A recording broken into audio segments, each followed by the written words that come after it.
Good afternoon. I've today left hospital after a week in which the NHS has saved my life, no question. It's hard to find words to express my debt, but before I come to that, I want to thank everyone in the entire UK for the effort and the sacrifice you have made and are making. When the sun is out and the kids are at home, when the whole natural world seems at its loveliest and the outdoors is so inviting, I can only imagine how tough it has been to follow the rules on social distancing. I thank you because so many millions and millions of people across this country have been doing the right thing. Millions going through the hardship of self-isolation, faithfully, patiently, and with thought and care for others as well as for themselves. I want you to know that this Easter Sunday, I do believe that your efforts are worth it and are daily proving their worth.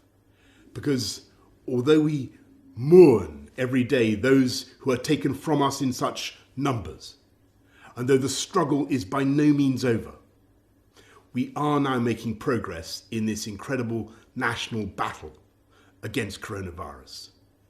A fight we never picked against an enemy we still don't entirely understand. We're making progress in this national battle because the British public formed a human shield around this country's greatest national asset, our National Health Service. We understood and we decided that if together we could keep our NHS safe, if we could stop our NHS from being overwhelmed, then we could not be beaten, and this country would rise together and overcome this challenge as we have overcome so many challenges in the past. In the last 7 days, I have, of course, seen the pressure that the NHS is under. I've seen the personal courage, not just of the doctors and nurses, but of everyone, the cleaners, the cooks, the healthcare workers of every description, physios, radiographers, pharmacists, who've kept coming to work, kept putting themselves in harm's way, kept risking this deadly virus. It is thanks to that courage, that devotion, that duty, and that love that our NHS has been unbeatable.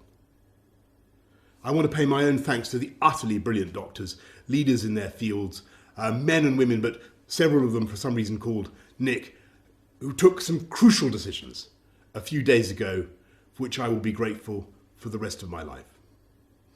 I want to thank the many nurses, men and women, whose care has been so astonishing. I'm going to forget some names, so please forgive me, but I want to thank Poling and Shannon and Emily and Angel and Connie and Becky and Rachel and Nikki and Anne. And I hope they won't mind if I mention in particular 2 nurses who stood by my bedside for 48 hours when things could have gone either way. They're Jenny from New Zealand, Invercargill on the South Island to be exact, and Luis from Portugal near Porto. And the reason in the end my body did start to get enough oxygen was because for every second of the night, they were watching and they were thinking and they were caring and making the interventions I needed.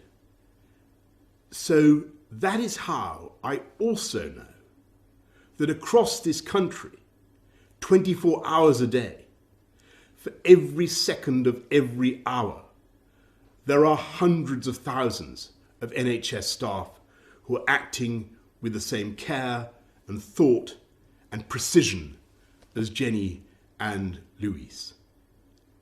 That is why we will defeat this coronavirus and defeat it together. We will win because our NHS is the beating heart of this country. It is the best of this country. It is unconquerable. It is powered by love.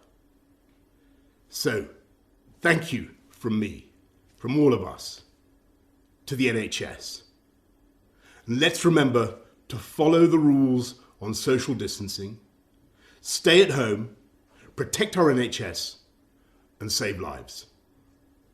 Thank you, and happy Easter.